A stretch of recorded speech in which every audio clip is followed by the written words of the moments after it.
What's up guys, Dan here. Thanks so much for joining in for another video.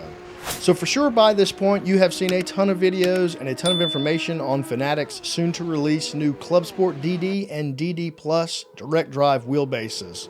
And I do believe that at some point in time these will absolutely dominate the mid-range market, and I think they are going to be awesome in the long run. But for this video, I'm actually going to tell you why I am going to hold off on pre-ordering one right now, and why I think you should also hold off on pre-ordering one right now. And more importantly, definitely do not sell your CSL, DD, or whatever wheelbase you might currently be using. Don't sell it to make room or to make money for pre-ordering a ClubSport DD or DD Plus.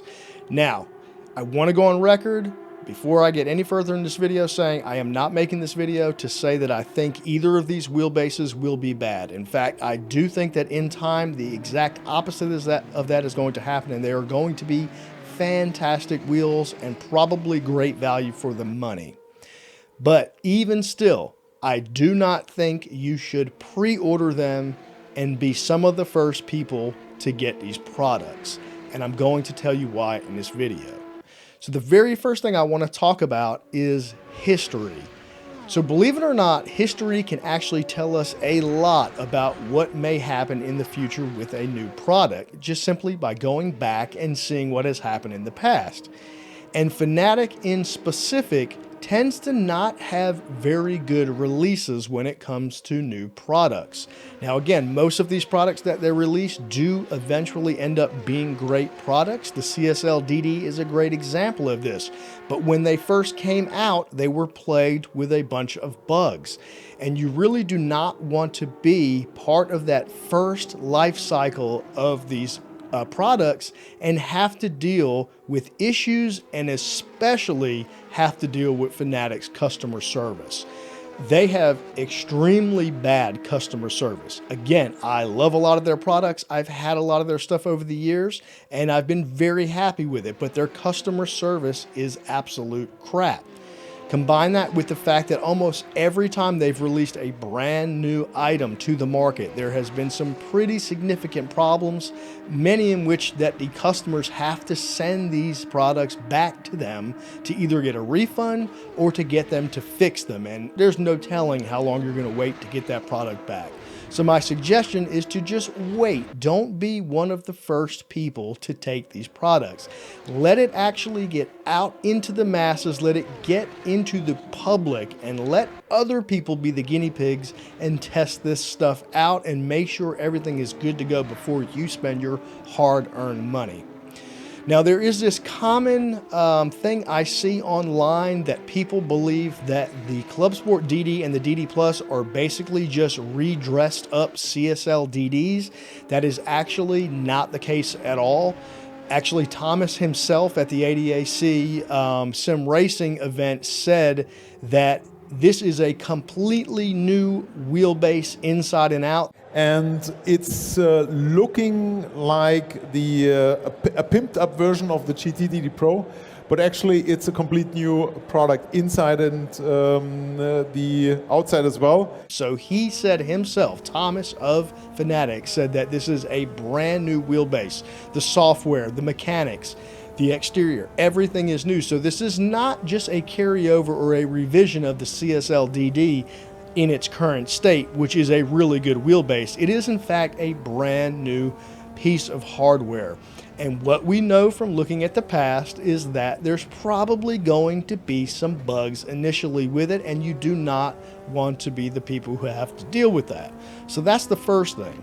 The other thing is, one of the things that they are touting as a big part of this new wheelbase is something they are referring to as full force. Now, he also said that this is a completely new and different technology. We have a new technology implemented. We call it full force because it delivers the full experience of force feedback. Not to be mistaken for true force, which is something that Logitech has used in the past. This is something completely different and works on a totally different level, according to, again, Thomas, which he also said at the ADAC Sim Racing Expo. So this is not some marketing nonsense. It's really a complete different technology, and it delivers super fine and subtle force feedback effects. So the thing you need to know about this full force is because it is completely new, all the sims that you play, or all the sims in general, they're going to have to implement this into the game through their software to make it work on these wheelbases.